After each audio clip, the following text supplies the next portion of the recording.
Viewers, but before the social media post, it was US Vice President JD Vance who held a news conference in Islamabad after the in-person peace talks between the US and Iran. Vance, who led the US delegation for the high-stakes peace talks, said that no agreement was reached with Iran after the 21 hours of marathon talks. Vance suggested the primary sticking point was Iran's refusal to abandon its nuclear program. And Vance said he came in good faith, but added the US needs a firmer commitment that Iran will not develop a nuclear weapon in order to reach an agreement.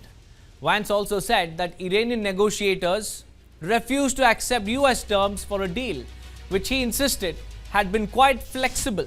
The Vice President is now leaving Pakistan. Let's listen into what JD Vance said after the peace talks. Marshal Munir, who were both incredible hosts, and whatever shortcomings in the negotiation, it wasn't because of the Pakistanis, who did an amazing job and really tried to help us and the Iranians bridge the gap and get to a deal.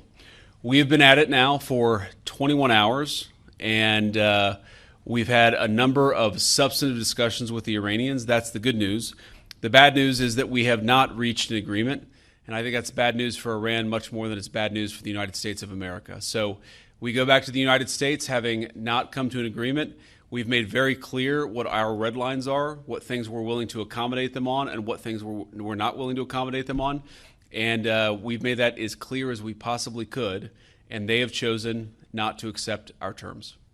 Questions? Sir, Nick Robertson from CNN. Precisely what have they rejected here?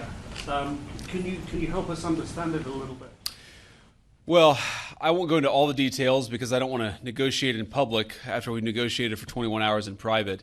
But the simple fact is that we need to see an affirmative commitment that they will not seek a nuclear weapon, and they will not seek the tools that would enable them to quickly achieve a nuclear weapon. That is the core goal of the President of the United States, and that's what we've tried to achieve through these negotiations. Again, their nuclear program, such as it is, the enrichment facilities that they had before, they've been destroyed. But the simple question is, do we see a fundamental commitment of will for the Iranians not to develop a nuclear weapon, not just now, not just 2 years from now, but for the long term? We haven't seen that yet. We hope that we will. Jen. Was there a framework on anything? And also, did the Iranian frozen assets come up? And did you reach any conclusions on those frozen assets? We talked about all those issues, Jen, and we talked about a number of issues beyond that. And so certainly those things came up. But again, we just could not get to a situation where the Iranians were willing to accept our terms. I think that we were quite flexible. We were quite accommodating. The president told us, you need to come here in good faith and make your best effort to get a deal. We did that. And unfortunately, we weren't able to make any headway. Preston.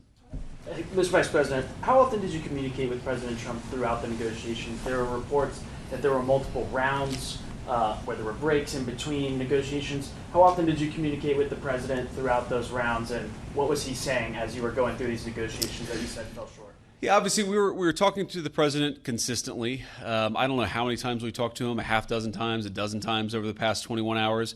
We obviously also talked to Admiral Cooper, to Pete, to Marco, to the entire national security team. We talked to Scott Bessent a number of times. So look, we were constantly in communication with the team because we were negotiating in good faith. And we leave here with a very simple proposal, a method of understanding that is our final and best offer.